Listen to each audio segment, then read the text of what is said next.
Então, a gente vai falar da fisiologia cardiovascular, beleza?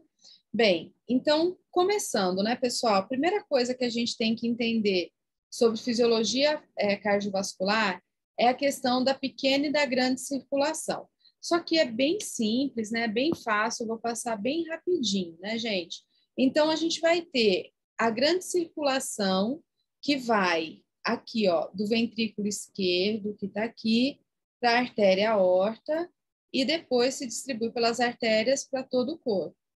E a gente tem a pequena circulação, que daí vai do ventrículo direito para a artéria, aqui, a artéria, risquei errado, aqui a artéria pulmonar, passa pelo pulmão, oxigena o sangue e retorna. Então, uma das primeiras coisas que a gente tem que saber, e aqui traz para a gente direitinho o caminho, né, da grande circulação, tá? E também da pequena circulação.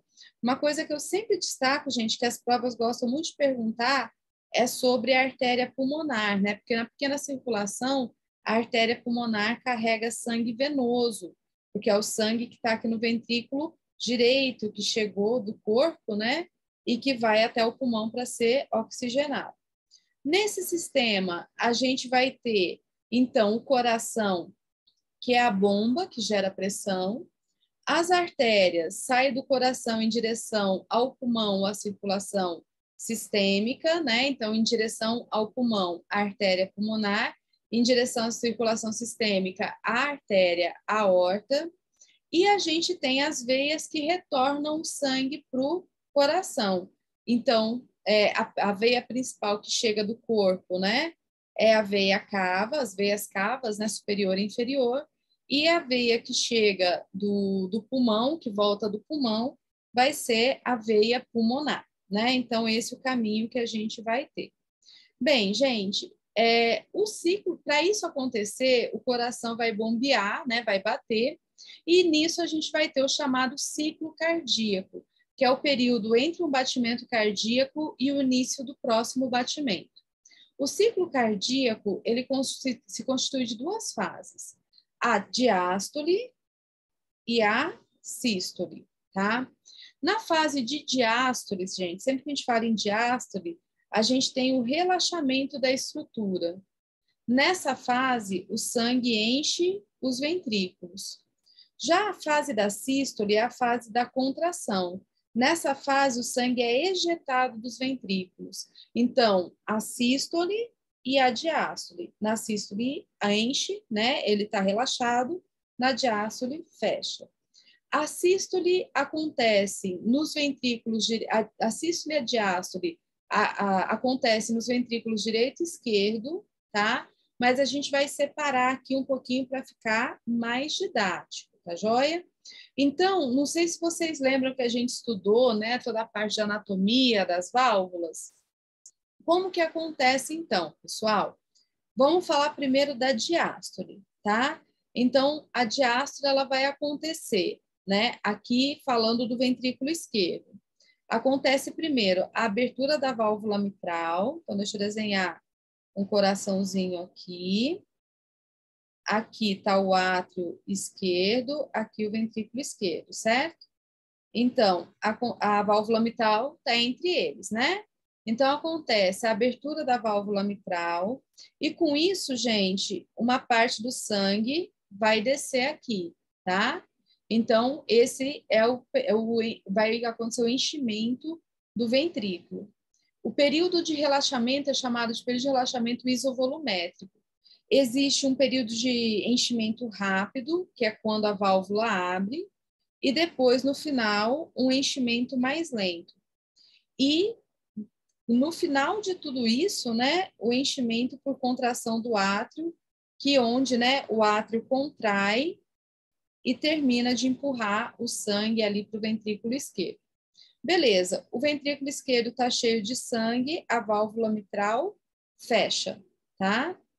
Então, nesse momento, pessoal, vai começar a sístole. Quando a sístole vai começar, tanto a válvula mitral quanto a aórtica estão fechadas. A aórtica é a válvula que vai tirar aqui o sangue para a artéria aorta, certo? Então, a gente vai ter um período chamado de contração isovolumétrica, sem ejeção de sangue, tá? As duas válvulas estão fechadas, o ventrículo começa a se contrair. Quando ele começa a se contrair, ele gera uma pressão, e essa pressão abre aqui, ó, a aorta, abre a válvula aórtica. E aí o sangue sai para a aorta. O primeiro período é um período de ejeção rápida, 70% do volume sistólico final é ejetado. Depois a gente tem um período de ejeção lenta, onde 30% do volume sistólico final é ejetado. E daí, depois que acontece esse evento, a válvula aórtica fecha e a sístole termina. Então, esses são os eventos que acompanham, né? Beleza, e aí a gente volta para diástole, a abertura da válvula mitral, enchimento do ventrículo e assim por diante. Então, esse aqui, gente, é o ciclo cardíaco. Isso acontece tanto no direito quanto no esquerdo, tá? A gente está falando aqui do esquerdo, porque acaba que o esquerdo é o mais importante no sentido de que o que mais aparece em provas.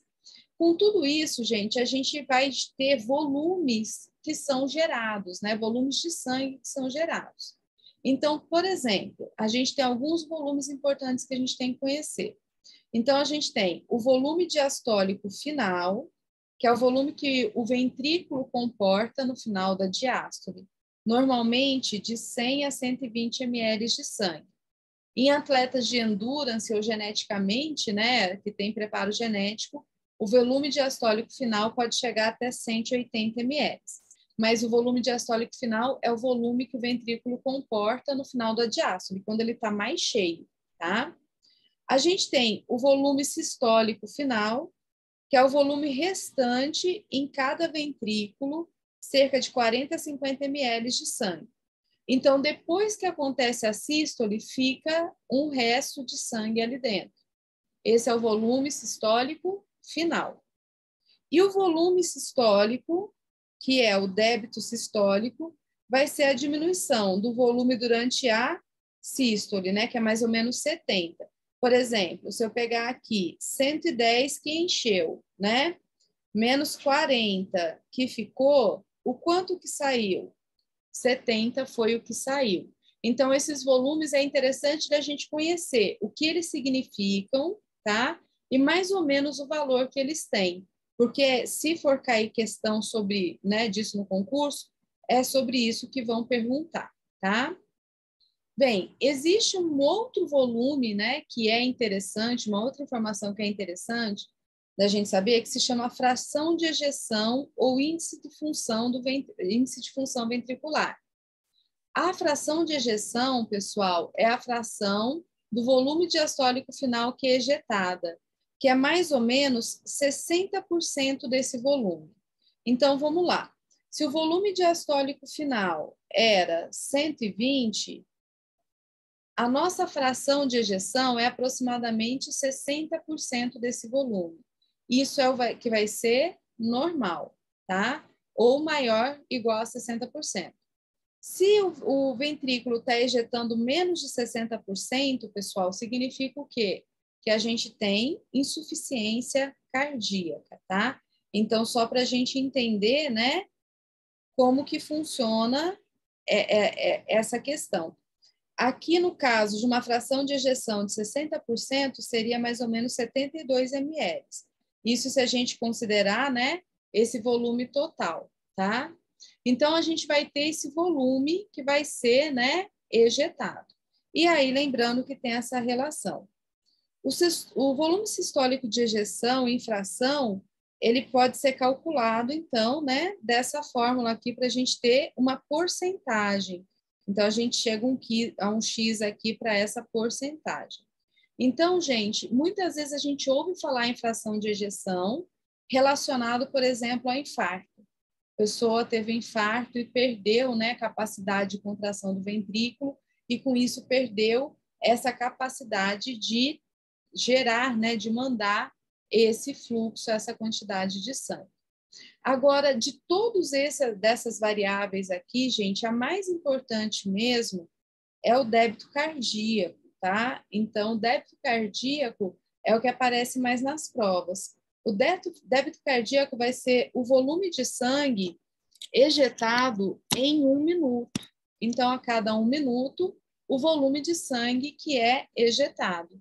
Para a gente saber isso, então, o que a gente tem que saber? Qual é o volume sistólico, né? Quanto saiu, e multiplicar pela frequência cardíaca. Só voltar aqui rapidinho. O volume sistólico, a gente colocou aqui, né? Mais ou menos 70, né? Em condições assim, a gente pegando valores médios.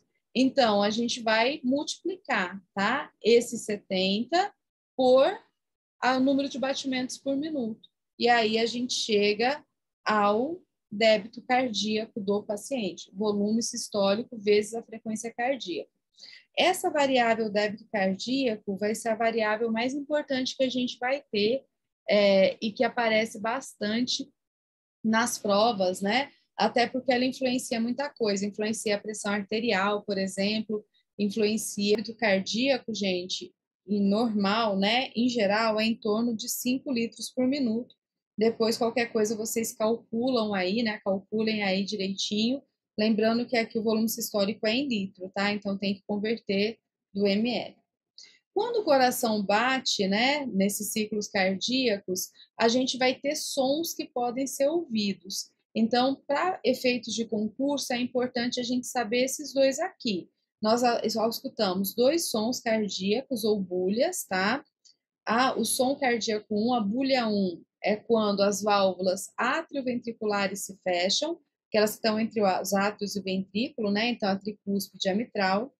E a bulha cardíaco 2 é quando a válvula aórtica e pulmonar se fecha, tá? Então, isso aqui é interessante da gente conhecer, porque é o que pode cair na prova, tá, gente? Passando os pontos mais importantes. Em caso de estenose ou de insuficiência cardíaca congênita, ocorre o sopro, ou seja, além do barulho, né, do tum-tum que a gente ouve, né, desse fechamento, a gente vai ainda ter, né, a gente vai ter um assovio que pode aparecer. Aqui, pessoal, é um monte de informação que eu vou passar, meio desconexa, vamos dizer assim, mas é porque são as informações pontuais que podem aparecer. Cardio não é o mais que vai mais pesar na prova do SARA, tá? Então, por isso a gente vai passar rápido, mas mesmo assim eu fico à disposição se tiver dúvida. Bem, variáveis hemodinâmicas, então algumas variáveis importantes. A gente tem a frequência cardíaca, que é uma variável importante, né, o número de batimentos por minuto, e a frequência cardíaca a gente utiliza bastante até para monitorar paciente, tudo, né? Frequência cardíaca normal é considerada entre 60 e 90 BPM para adulto, tá joia? Pressão arterial sanguínea é a medida da tensão do sangue nos vasos durante a sístole e durante a diástole, né? Então, por isso que a gente tem a pressão arterial sistólica e a pressão arterial diastólica.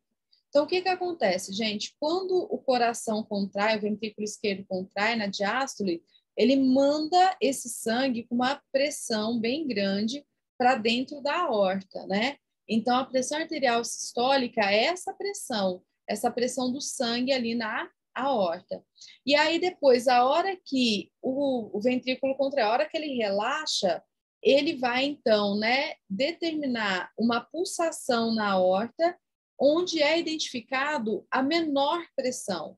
A menor pressão é a pressão diastólica, tá? Então, a maior pressão sistólica, que é da contração, e a menor pressão diastólica, que é do relaxamento. E aí, então, a gente mede as pressões, né? A gente encontra os valores aqui, eu coloquei como referência 12/8, mas a Diana pode até me ajudar, ela é professora de cardio. A última recomendação que eu vi era 119/79. É nem chegar a 12/8, tá? É ainda antes do 12/8.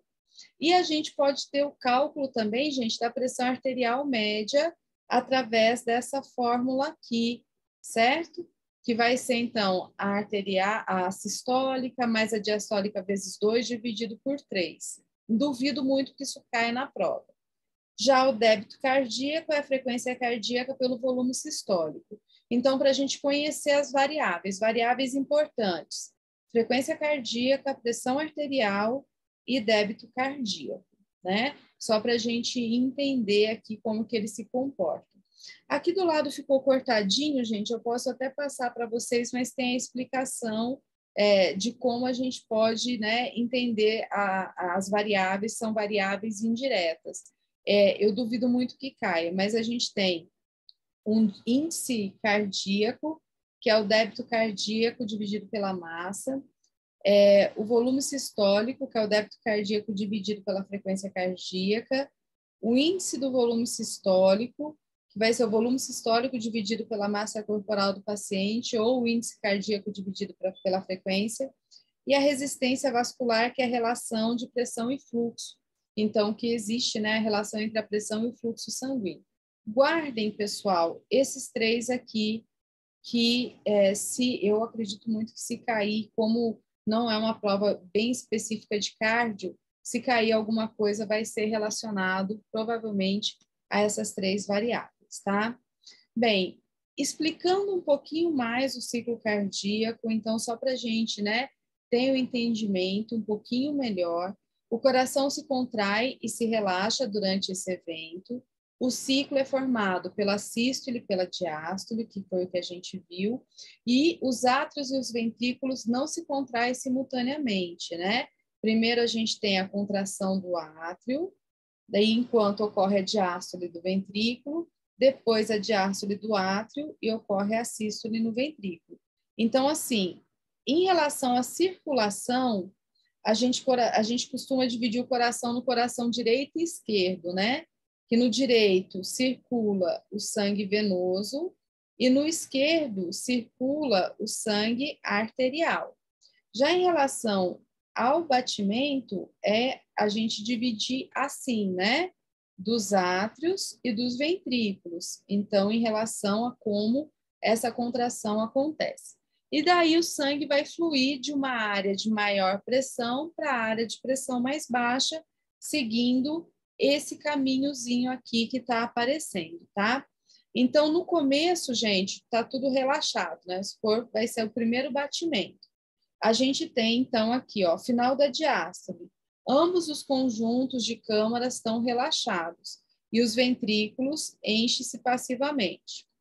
Aí a gente vai ter a sístole atrial. Na sístole atrial, acontece a contração atrial, força uma pequena quantidade de sangue adicional a passar para o ventrículo.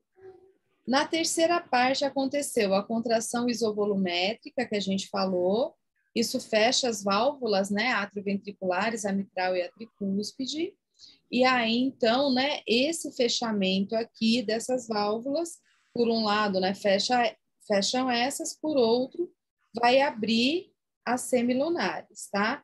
Quando abre as semilunares, aí a gente vai ter a ejeção ventricular, que é essa saída do sangue do ventrículo. E depois a gente volta aqui para o relaxamento isovolumétrico ventricular, né? Então, o ventrículo se relaxa, mas as válvulas ainda estão fechadas. O átrio, nesse momento, ele está enchendo, até que todo o ciclo, isso acontece milhões e milhões e milhões de vezes ao longo da nossa vida, tá? Então, aqui a gente pode ver, né, como que acontece. Aqui está indicando, gente, ó, o som 1 e o som 2, tá? Que a gente tem. E também onde aparece o volume diastólico final e quando o ventrículo relaxa, a pressão ventricular cai a menor que a gente tem, que é a pressão diastólica. E as pressões dentro das câmaras, elas também vão se alterando, tá? Então, os átrios relaxados têm baixa pressão e o sangue flui para dentro deles, vindo, né, das veias, veia cava, veia pulmonar. A entrada do sangue faz aumentar a pressão do átrio. 70% do sangue entra no átrio, já flui diretamente para o ventrículo e a contração atrial impulsiona os outros 30%. Conforme os ventrículos se contraem, aumenta a pressão e fecha as válvulas atrioventriculares, né? E mitral. Isso é conhecido como contração isovolumétrica. Quando a pressão dentro do ventrículo for superior da artéria, a válvula aórtica abre. As válvulas abrem e o sangue é jogado para a circulação. Então, só para mostrar direitinho como é o ciclo cardíaco, envolvendo, então, a contração dos átrios e dos ventrículos e também a abertura e o fechamento das válvulas, tá? Bem, a outra variável que é interessante da gente falar um pouquinho mais, dar um pouquinho mais de atenção, é a pressão arterial, tá? Então, a pressão arterial reflete a pressão criada pela ação de bombeamento do sangue. Durante a sístole, armazena o sangue, né? O que gera pressão em todo o sistema arterial e, com isso, dá origem a uma onda de pressão que se desloca. O pulso que a gente sente, né, aqui, ocorre justamente por conta dessa distensão dessa pressão. Eu vou mostrar uma figura que facilita, tá? Então, quando está na contração ventricular, pessoal, ocorre a dilatação dos vasos, né? Isso em condições normais. E aí a gente vê, né? A gente sente aqui aquele batimento do pulso. Quando está no relaxamento ventricular, existe o relaxamento aqui dessas estruturas e aí diminui a pressão. Quando está passando, é a maior pressão, quando está relaxado, é a menor pressão, tá? Então, só para a gente ver, né? Contração do ventrículo é a sístole e relaxamento é a diástole que vai acontecer, que vai acompanhar, então, essa contração, tá? Ah, pessoal, eu não estou percebendo quem está com o microfone aberto, porque eu não estou ouvindo. Vou ver. Aí. Qualquer coisa, vocês me avisem. E aí a gente vai ter as pressões. A pressão sanguínea é maior nas artérias e menor nas veias. Então, realmente, né, gente? A artéria é o sistema de alta pressão, as veias é o sistema de baixa pressão. Então, ó, ventrículo esquerdo, a pressão está lá em cima, né? Aqui, se a gente olhar no gráfico. Nas artérias, essa pressão já vai sendo menor, arteríolas, capilares. Então, nos capilares, a pressão é só a pressão realmente para que aconteça a troca de substâncias. E depois, nas veias e nas vênulas, a gente tem um sistema de baixa pressão, tá? E aquilo que a gente falou já sobre a pressão sistólica e a diastólica. Agora sim, esqueci de frisar uma parte, gente. A pressão arterial, essa que a gente mede, ela depende do débito cardíaco, né? Então, desse volume de sangue que foi ejetado, e vai depender também da resistência dos vasos periféricos, tá? Então, só guardem essa informação, porque às vezes isso aqui cai em provas de concurso. Essa pressão ela vai depender dessas duas variáveis aqui. A resistência se opõe ao fluxo. Então, se a gente vai pegar, por exemplo, vai tomar um refrigerante, né? A gente está com o canudinho ali, quando era canudinho de plástico ainda, né, gente? O canudinho ali todo aberto, você está tomando. Você tem uma resistência pequena, o fluxo é grande. Se você apertar o canudinho, o que acontece? Você aumenta a resistência, o fluxo diminui. Ou você tem que fazer mais força para tentar puxar, né, esse refrigerante.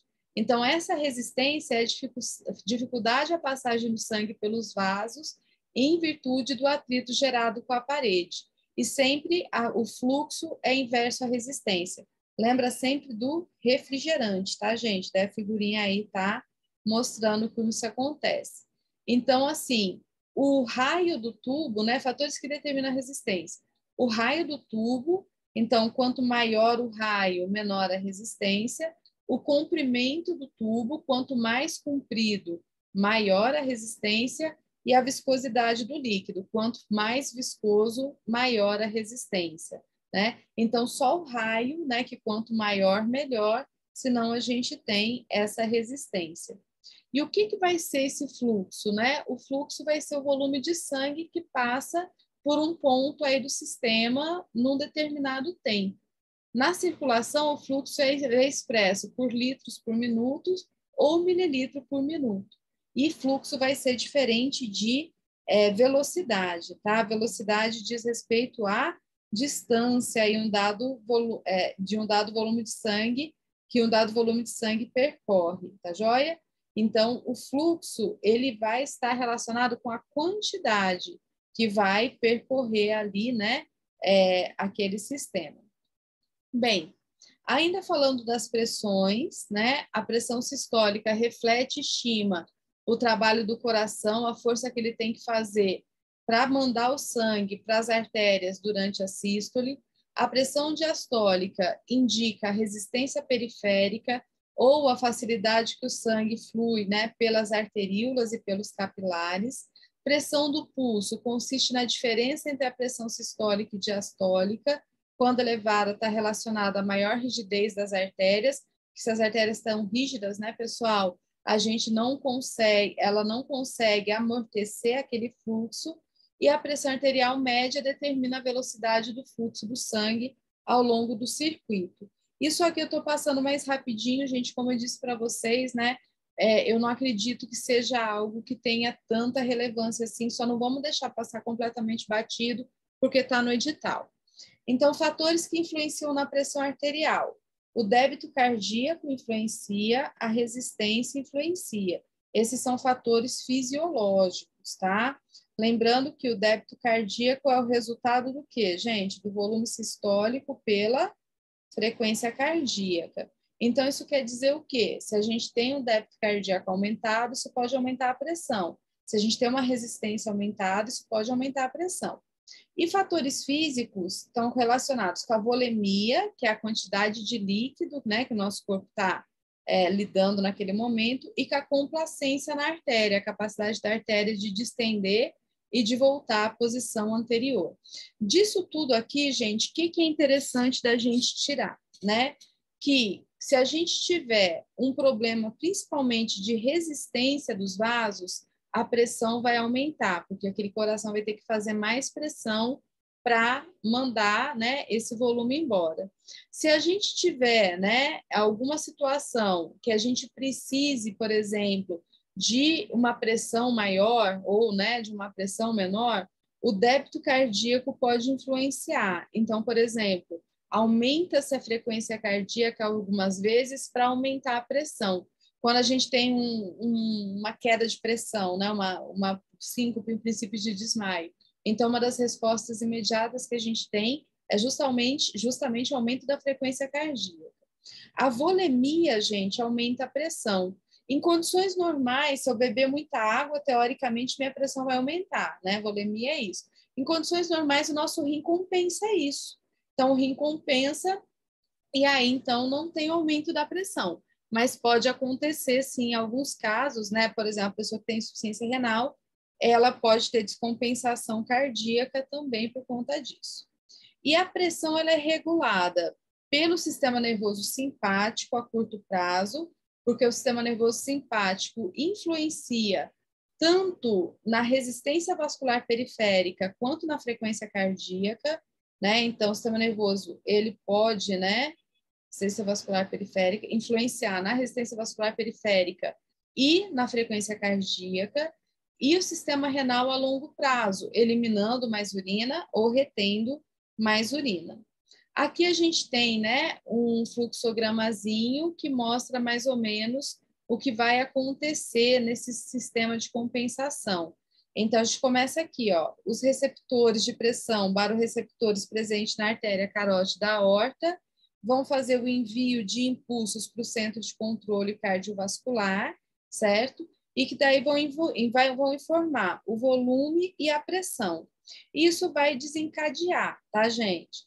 Por exemplo, uma compensação pelo sistema circulatório, uma resposta rápida, com vasodilatação e diminuição do débito cardíaco. Ou uma resposta lenta com compensação do rim, com excreção de líquido na urina, né, para diminuir o volume. E aí, então, retorna-se para uma pressão normal. Isso aqui, se a informação for da pressão aumentada. Se for da pressão diminuída, o contrário também pode acontecer. tá? Para a gente guardar. Bem, alterações no volume sanguíneo alteram a pressão, foi o que a gente comentou, né? Mas, no geral, pessoal, a gente compensa isso com os rins, tá? E o cálculo do débito cardíaco, a frequência cardíaca pelo volume sistólico. Então, essa fórmula aqui eu acho interessante, porque questão de débito cardíaco cai bastante. É por isso que eu estou em vários pontos, né? Repetindo isso para vocês, eu acho que é bom a gente guardar. Se o coração se torna incapaz de bombear eficientemente, o débito cardíaco se torna desigual, tá? O sangue fica represado na circulação no lado mais fraco, por exemplo, entre o esquerdo e o direito. E a gente vai ter fatores que influenciam nesse débito cardíaco. Então, a gente viu que os fatores vão ser a frequência cardíaca, né, e o volume sistólico. Em relação à frequência cardíaca, a frequência cardíaca, ela é regulada pelo sistema nervoso autônomo, simpático e parasimpático, da forma que, né, o simpático aumenta e o parasimpático diminui. E só mais uma coisa que eu acho interessante, pessoal, a frequência cardíaca basal nossa, né, gerada por aquele sistema de condução cardíaca que a gente estimulou, o nosso sinatrial, é de 90 a 100 batimentos por minuto. Então, o que vai acontecer? Essa seria a nossa frequência cardíaca só às custas do nosso sinatrial. Se a gente tem, né, ação do parasimpático, a gente tem redução da frequência cardíaca. É normalmente o que acontece no repouso. E aí essa frequência cardíaca diminui aí para em torno de 70 batimentos, que é uma frequência considerada normal, né, para que a gente tenha. Durante o exercício, aí se a gente vai fazer um exercício, a gente tem essa retirada do tônus parasimpático, diminui essa ação do parasimpático que está diminuindo. A frequência cardíaca aumenta. Se a gente tiver continuação do estímulo, o simpático vai passar a ser responsável, liberando a noradrenalina, atuando nos beta-receptores e aumentando a frequência.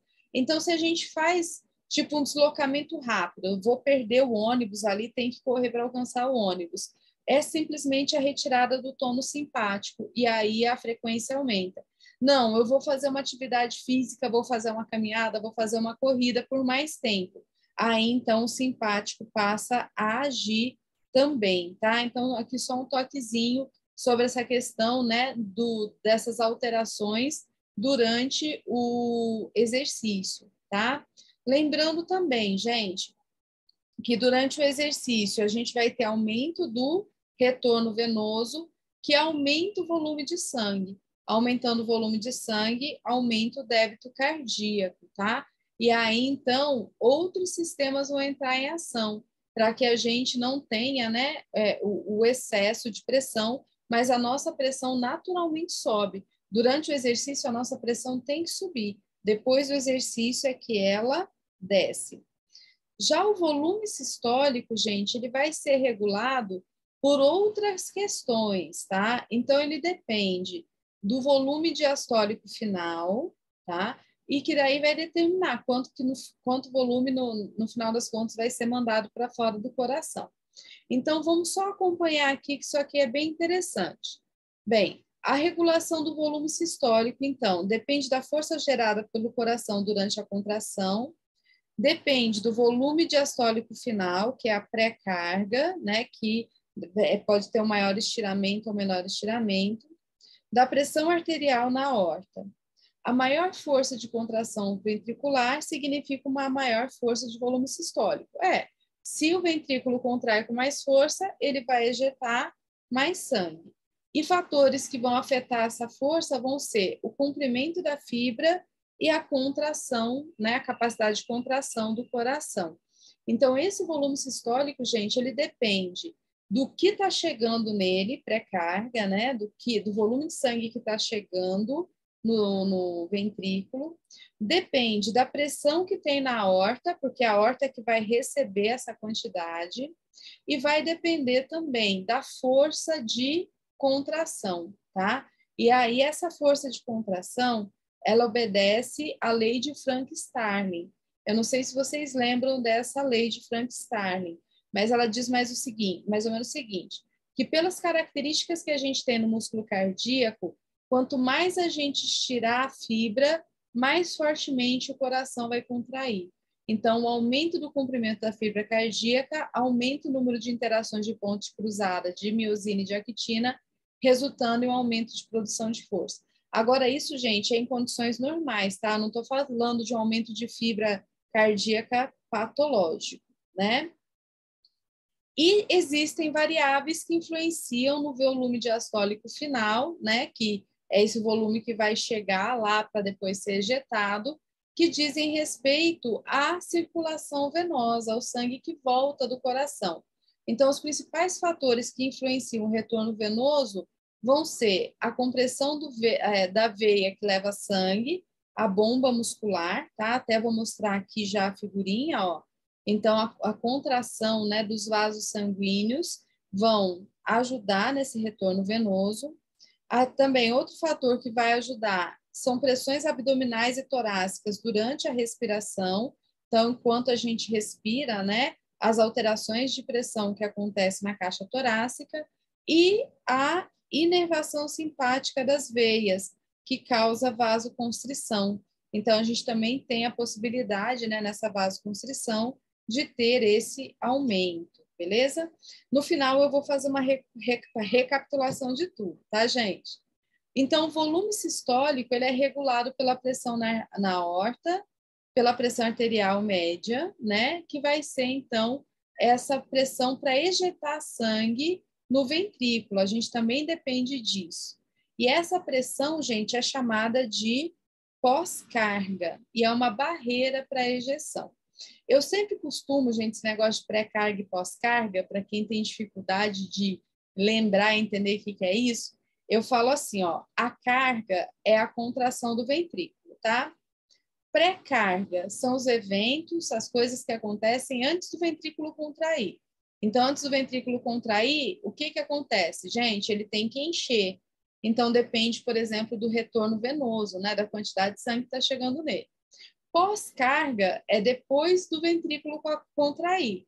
Então, para pós-carga, os fatores que vão ser importantes dizem respeito à pressão, por exemplo, na artéria aorta.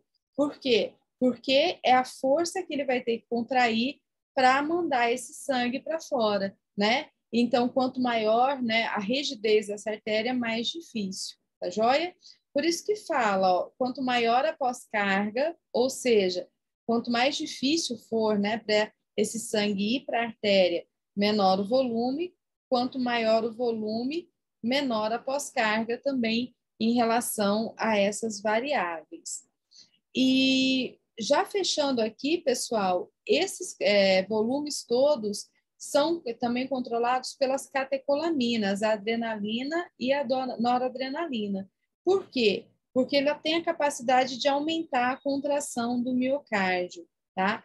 De forma que o mecanismo básico pelos quais o volume de sangue é bombeado vai ser regulado pela regulação intrínseca, que é o sistema de condução do coração, pelo sistema nervoso autônomo, pelo mecanismo de Frank-Starling e um que faltou comentar, a regulação pelo efeito dos íons cálcio e potássio.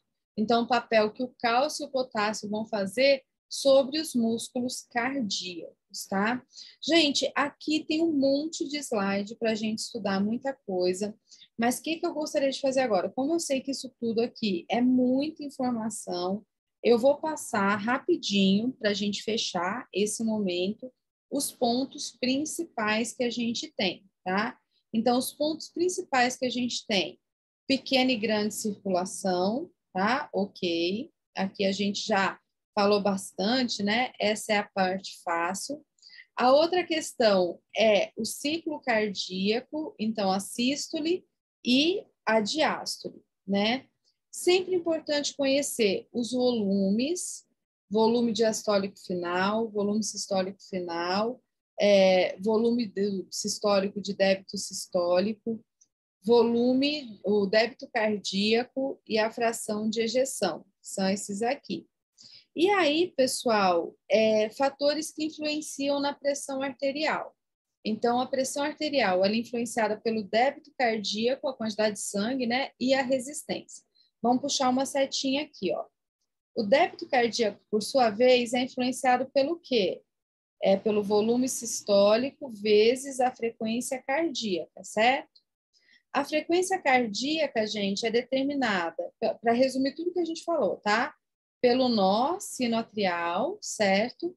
E ela vai ser regulada também pelo sistema nervoso autônomo, né? São as formas de regulação.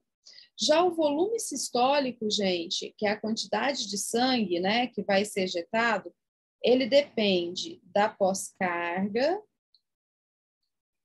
e ele depende da pré-carga.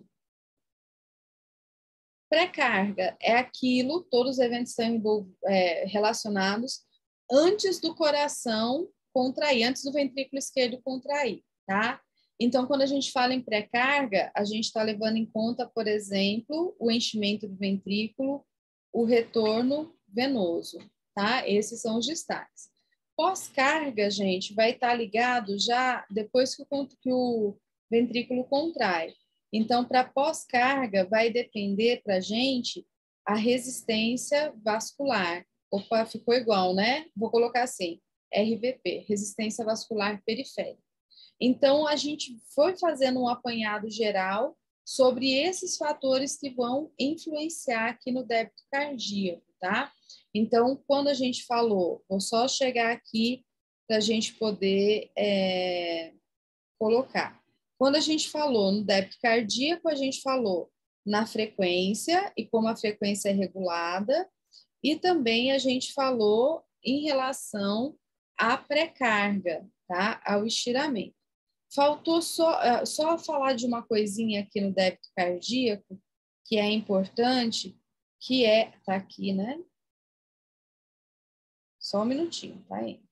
Que é importante que esse volume aqui, ele também depende da força de contração do coração. Então, esse volume também depende dessa força de contração do coração. Então, esses são fatores todos, né, que vão influenciar.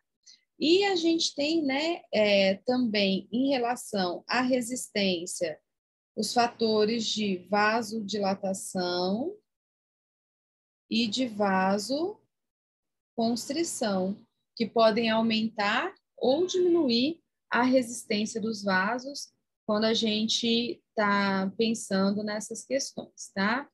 Bem, isso aqui eu acho que é o resuminho de tudo. Como eu disse, tem muita coisa aí, mas assim, pessoal, a minha aposta realmente é que se cair alguma coisa de cardio, vai cair alguma coisa mais relacionada a essas questões aqui. Mas, depois, na hora que vocês forem estudar, se tiverem dúvida, é só perguntar que não tem problema nenhum, a gente responde essa dúvida, tá? Eu já vou responder a pergunta, deixa eu só...